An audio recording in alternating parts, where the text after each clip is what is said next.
식물계에 대한 이야기를 나눠봤고요.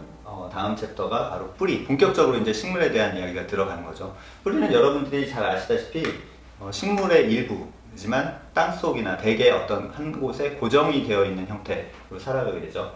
그리고 식물을 움직이지 않게, 그러니까 동물에 비하면 식물은 굉장히 이런 단점이죠. 어떻게 보면 그 한 군데에서 움직이지 못하는 그런 운명인데, 사실은 그런 운명 하에서도 식물들이 이렇게 잘 살 수 있는 이유는 그 식물이라는 그 개체 안에 여러 가지 동물들이 가지고 있지 않은 그런 능력들, 그런 것들이 있기 때문인데, 그런 것들 이번 강연을 통해서 하나하나 볼 수 있을 것 같습니다.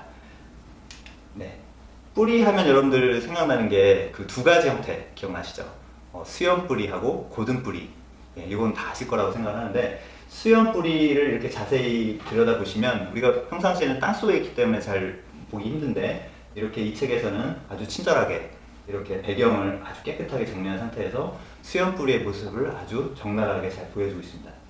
이 식물은, 그 수염 뿌리를 가진 식물들은 대부분 땅, 그 지표면 가까이에 뿌리를 뻗기 시작하게 되는데, 깊이 들어가지 않고요. 그 대신 넓게, 자기 주변으로 넓게 영역을 탐사하는 과정을 갖게 됩니다.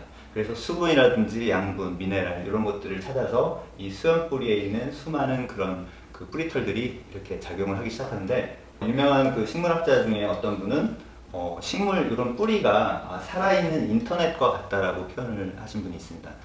그 이유는 바로 이 식물들이, 식물의 뿌리가 이렇게 움직이는 그런 과정을 보면 굉장히 많은 선택이 기록되어 있고요. 이 뿌리가 어디로 뻗어가야 될지, 그리고 어떤 것을 흡수하고 어떤 것을 배척해야 되는지, 그리고 이 나만 사는 게 아니라 주변의 다른 식물들한테까지도 어떤 그런 영향력을 미칠 수 있는 그런 능력을 갖고 있기 때문에 이런 수염 뿌리가 결코 이렇게 가벼운 그런 존재가 아니라는 거 아셨으면 좋을 것 같고요. 그리고 수염 뿌리와 달리 고든 뿌리 같은 경우는 땅속 깊이 들어가는 능력을 가지고 있죠. 요 비트 같은 경우는 베탈레인이라는 색소 때문에 이렇게 빨간색을 띠게 되는데, 요 비트가 대표적인 그런 고든 뿌리의 한 예가 될 것 같고요. 이 비트 같은 경우는 그 우리 설탕을 만드는 원료가 뭐 사탕수수만 여러분들 생각을 하시는데, 프랑스에서 아주 오래전에 이 비트에서 설탕을 추출하는 방법을 찾아내게 되면서 사탕수수 그 광활한 그런 그 농장들이 많이 좀 이렇게 노예제도도 있었고, 옛날에 그런 문제점들이 많았던 부분들이 이 비트의 설탕 추출 방법에 의해서 그런 문제들이 점차 해소가 되었다는 일화도 있습니다.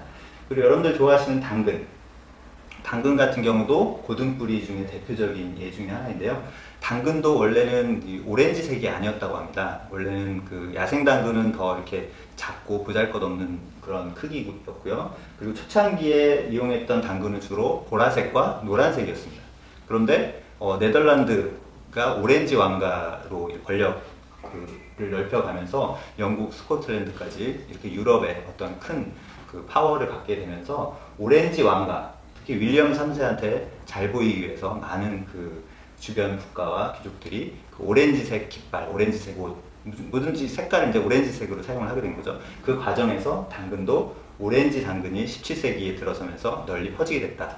이런 이야기도 전해져 내려오고 있는데, 그렇게 재미있는 스토리가 있는 것이 바로 고든 뿌리의 한 예시가 되겠습니다. 그리고 뿌리 중에서는 그 단순하게 수염 뿌리, 고든 뿌리 이런 뿐만 아니라 굉장히 그 식물의 종류, 그 살아가는 환경에 따라서 굉장히 다양한 그 형태를 띠고 있습니다. 이 놀라운 나무는 거울 맹그로브라고 하는 나무인데요. 바닷가에서 자랍니다.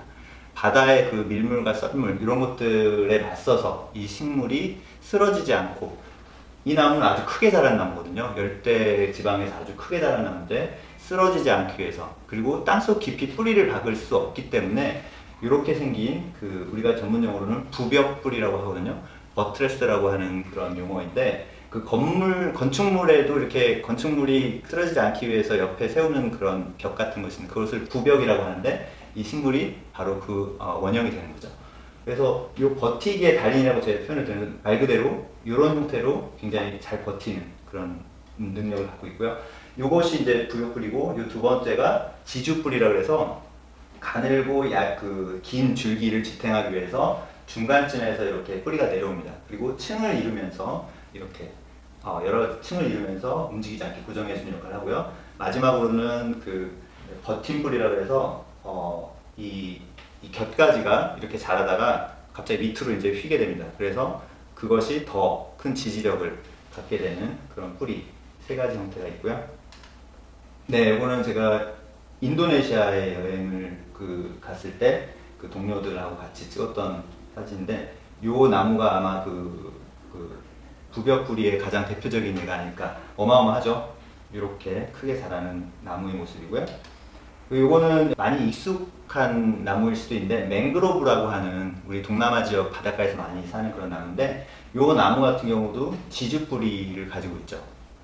그리고 이 지주뿌리가 이렇게 바닷물 속에 들어가 있지만 항상 그 위쪽에는 숨 쉴 수 있는 그 피막이라는 그런 구조가 있어서 공기를 항상 이렇게 호흡을 할 수 있는 그런 환경이 되어 있고요. 그 대신에 이제 물이 가득 찼을 때는 물 속에서 바닷물 짠 그런 소금 기운을 이렇게 걸러주는 그런 필터도 이 뿌리가 가지고 있습니다.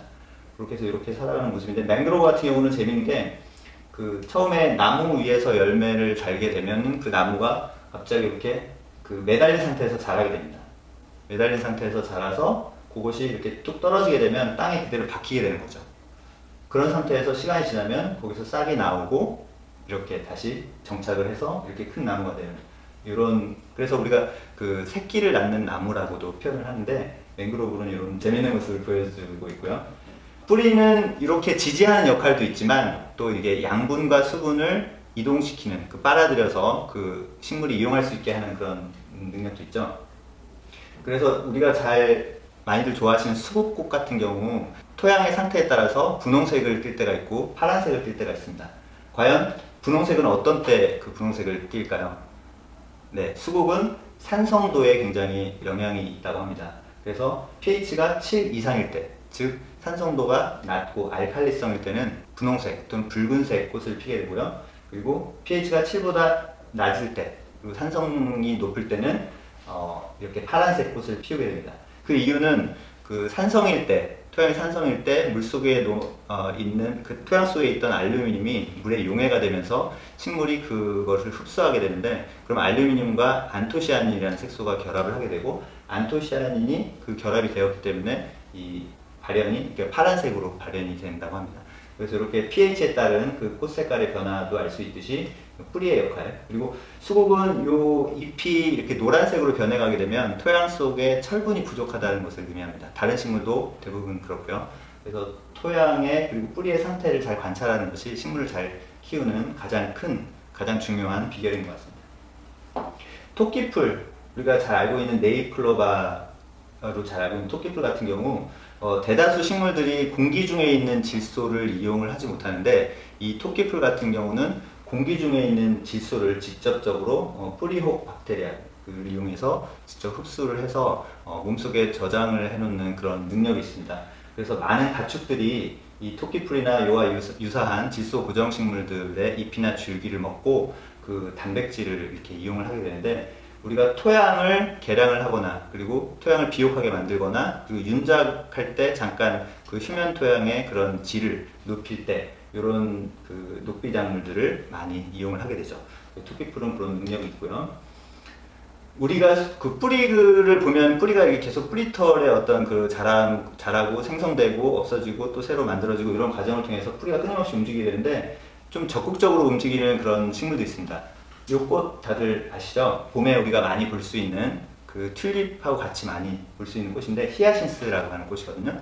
이 꽃 같은 경우 지금 보시다시피 이 뿌리가 이렇게 굉장히 풍성하게 나와 있죠. 이게 땅 속에 있을 때 마치 지렁이처럼 한쪽이 수축이 되고 한쪽이 늘어나고 한쪽이 수축이고 늘어나고 해가지고 끊임없이 이 뿌리가 수축과 이완 운동을 하게 되는데, 그에 따라서 구근을 점점 땅 속으로 끌고 들어가게 됩니다. 그 이유는 뭐냐면, 이 히아신스 같은 경우 굉장히 긴 여름을 휴면 상태에서 보내게 되는데, 지표면이 많이 말라 있고 또 뜨겁고 이렇기 때문에 원산지에서 부근을 알뿌리를 좀 더 땅속 깊이 끌고 들어감으로써 수분도 이렇게 유지를 하고, 그리고 지표면의 어떤 뜨거운 직사광선이라든가 이런 것도 피하게 되고요. 그리고 우리나라에서 심을 때도 마찬가지로 겨울에 땅 지표면이 많이 얼게 되죠. 추위를 보호하기 위해서 이 알뿌리를 점점 땅속으로 끌고 들어가는 것이죠. 여기 사파가 아주 잘 표현이 되어 있는데 시간이 갈수록 점점 땅속으로 들어가는 모습을 볼 수가 있습니다. 네, 좀 무시무시한 말이 나오는데요. 교살자 무화과 나무라는 그 식물이 있습니다. 교살자 무화과 나무는 열대지방에서 살아가는 나무로서 다른 식물들에 붙어서 자라는 착생 식물입니다. 다른 나무의 그 위쪽, 그 꼭대기 부분에서 발화를 시작해가지고 그 뿌리가 점점 그 나무를 타고 밑으로 내려오기 시작합니다. 그래서 땅에 닿게 되면 그때부터 무섭게 자라기 시작하죠. 그래서 처음에는 그 열대지방의 다른 나무들이 이 무화과 나무에 대해서 전혀, 그러니까 처음에 자기 나뭇가지에서 이렇게 자라기 시작할 때만 해도 전혀 아무렇지도 않았던 그런 건데, 이 나무가, 무화과 나무가 이제 땅속에 줄기를 받고 점점 거대해져서 잎과 가지를 그 나무 위로 이렇게 많이 내리게 됩니다. 그때까지만 해도 괜찮아요. 왜냐면 열대 폭풍우라든지 이런 거에 의해서 이렇게 나무가 그 많이 훼손을 입게 되는데, 이 무화과 나무가 그 나무를 보호해주는 역할을 하게 되는 거죠. 근데 문제는 그 다음부터입니다. 이 무화과 나무가 점점 더 많이 자라게 되면 이제 점점 그 원래 있던 숙주나무의 그 목을 조르게 되는 거죠. 그래서 이제 교살자라고 표현을 하게 되는데, 점점 그래서 그 나무는, 원래 있던 그 나무는 햇빛도 보지 못하고 여러 개 자라지도 못하고 이런 상태에서 이 무화과 나무에 의해서 희생을 당하게 되는 거죠. 그래서 그 나무가 없어진 자리가 바로 이렇게 동굴처럼 형성이 되어 있는 거죠. 그래서 이렇게 무시무시한 나무인데, 사실은 그 생태계라는 게 어떤 그 좋은 점이 있으면 나쁜 점이 있고, 이 나무만의 어떤 역할이 있고, 그렇기 때문에 꼭 이 나무가 나쁘다고는 할 수 없고요. 여러 가지 그 열매를 통해서 그 열대 그 숲 지역의 동물들한테 먹이를 제공하기도 하고 여러 가지 좋은 역할도 많이 하고 있습니다. 네. 그렇게 다른 나무에 기대어서 착생으로 살아가는 그런 무화과 나무와 같은 무시무시한 나무가 있는 반면, 이렇게 약간 뭐 좀 예쁘기도 하고 이렇게 걸려있는 모습이 좀 이렇게 너무 과하지 않게 이렇게 다른 나무에 붙어서 자라는 식물들이 굉장히 많죠. 난초 종류도 그렇고요. 이 화면 속에 보이시는 안투리움 스칸덴스라는 이 식물 같은 경우도 이런 공기 뿌리를 이용해서 살아갑니다. 땅 속에다 뿌리를 내리지 않고 공중에서 이렇게 살아가게 되는 것이죠. 이 공기 뿌리 같은 경우 재미있는 게 벨라민이라고 하는 금피층을 가지고 있거든요. 그 벨라민층 같은 경우 물이 이렇게 물에 젖게 되면 투명해집니다. 그러면 그 속에 있는 표피층이 그 엽록소를 갖고 있는 녹색을 띠게 되는데, 그래서 수분이 많은 경우는 이렇게 녹색을 띠게 되고요. 그리고 수분이 부족한 경우는 다시 벨라민층이 반투명하게 돼가지고 흰색을 띠게 됩니다. 그래서 여러분들이 그 집에서 이런 식물들, 유사한 식물들이 많죠. 그 스틸란디시아 종류 이런 것도 있고요. 공중에 살아가는 식물들, 그리고 난초의 뿌리 부분도 벨라민층을 가지고 있기 때문에 물을 관리를 하실 때 그런 색깔을 보고 판단을 하셔도 좋을 것 같습니다. 또 한 가지 우리 그 식물 중에서 그 겨우살이라고 하는 아주 유명한 식물이 있죠. 겨우살이 식물은 착생 식물은 아니고요. 기생 식물로서 다른 식물의 줄기에 이렇게 뿌리를 내리고 살아가는 그런 식물입니다. 이 겨우살이 같은 경우 우리나라를 비롯해서 동양 문화에서는 약간 그 약효가 좋다고 해서 그 먹을거리 그리고 약재로서 많이 쓰이는데, 유럽 서양 같은 경우는 굉장히 좀 신성시 되기도 하고요. 이 동지가 지난 다음에 초승달이 뜬 지 6째 되는 날 금으로 된 낫을 가지고 이 겨우살이, 참나무 겨우살이를 잘라서 그 가지들을 그 마을의 각 그 집마다 문에다가 이렇게 달아놓게 되면 잡귀가 이렇게 사라진다는 그런 이야기도 있고요.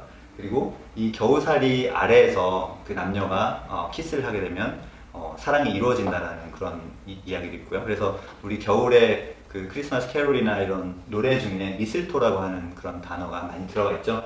그래서 제가 뭐 로맨틱 서바이벌하고 이렇게 소제목을 붙여봤는데, 이 겨우살이는 그만큼 우리한테 우리 그 역사와 문화 속에 많이 등장을 하는 그런 식물입니다. 이 겨우살이 같은 경우는 그 기생식물이긴 하지만 이 나무, 이 살아가는 숙주식물에 해를 거의 끼치지 않는다고 합니다. 왜냐하면 아주 천천히 자라면서 그 필요한 만큼의 그런 양분과 수분만을 섭취하기 때문에 그렇게 큰 문제는 되지는 않고요. 그리고 그 겨울에 여기 보시면 열매도 제가 살짝 넣어봤는데 흰색으로 돼서 지금 화면에는 잘 안 보입니다. 하지만 흰색으로 되어 있는 그런 열매가 그 겨울에 먹이가 부족한 시기에 많은 새들과 동물들에게 좋은 먹이와 양분이 된다고 합니다. 그래서 생태계를 유지하는 데 있어서 굉장히 중요한 식물이죠. 그 공중에서 살아가는 그런 뿌리가 있다면 당연히 물속에서 살아가는 뿌리가 있겠죠. 모든 식물들의 조상이 바로 이렇게 물속 수생식물이 원조인데 이 수련이 대표적인 식물이 아닐까 싶습니다. 이 수련 같은 경우 이렇게 물속에서 뿌리를 내리고요. 그리고 잎이 물 위에 떠 있어서 그 잎 윗면의 기공을 통해서 산소를 그 밑에 있는 뿌리까지 이렇게 금권까지 그 산소를 보내게 되는데 이런 상태에서 자라게 된 모습을 볼 수가 있고요.